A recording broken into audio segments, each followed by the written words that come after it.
Ducati Monster was released in the 1990s as an attempt to save the company, who at that time was going through a period of financial distress. It eventually became a major success with over 300,000 models sold to this day.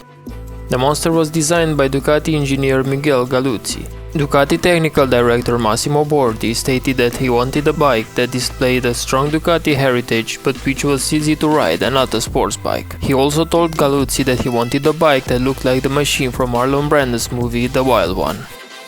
In order to keep the costs low, the Monster was built not with newly designed components but with modified parts borrowed from existing Ducati models.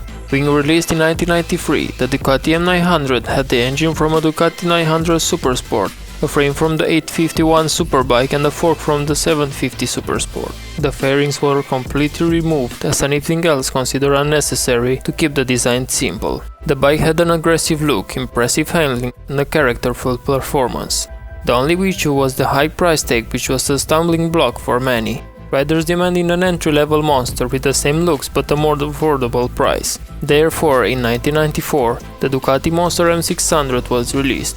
The M600 retained the same attractive silhouette of the M900 but used a smaller 600cc V-twin engine to reduce its price. It had a low seat height and a weight of only 160 kg, making it perfect for city riding. The Monster M600's reasonable price tag led to huge sales, arguably proving that the bike could be more important for the company's survival. After the huge success of the M600, Ducati released the Monster M750. Unfortunately, while the bike was still decent, it was too close to the other models to make a difference. Ducati discontinued the M750 a year later and rebranded in 1999 as the M760 Dart. The M900S came with many added accessories. It was fitted with carbon side panels and mudguards, a small screen and upgraded fully adjustable forks.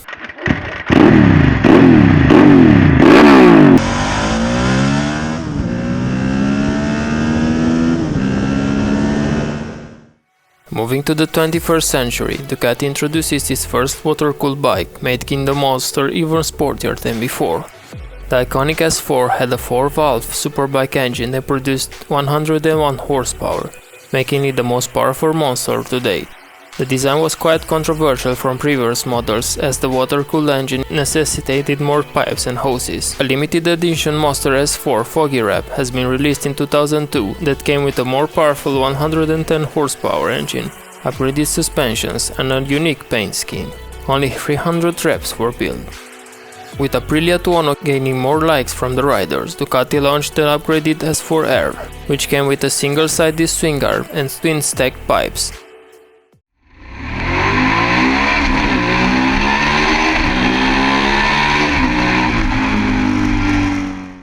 Later in 2007, the already demanded S4R was succeeded by the S4RS, which came with all-in suspensions, a 998cc Testa Stretta engine and 126 horsepower. The S4RS was the last water-cooled bike made by Ducati.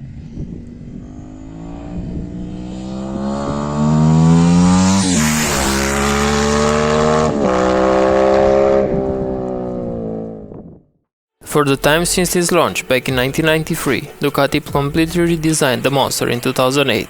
The new generation came with underseat pipes and stubby squat stance. It had new twin radial brakes and larger diameter tubular steel trellis. Its sharper styling was also improved with the new LCD instruments and the flat headlamp. The Ducati Monster M1100 Evo was the most technologically advanced Monster ever made at that time. The bike was equipped with traction control and ABS and had a new 1078cc air-cooled engine. The traditional dry clutch has also been replaced by an oil-cooled unit.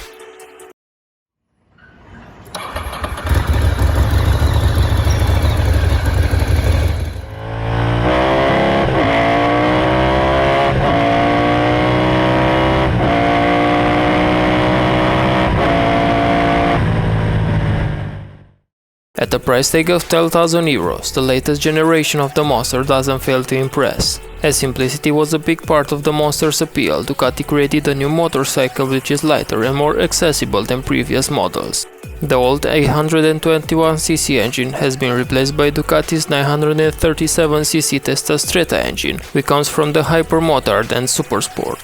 The engine delivers 111 horsepower while being almost 2.5 kilograms lighter than the outgoing power plant.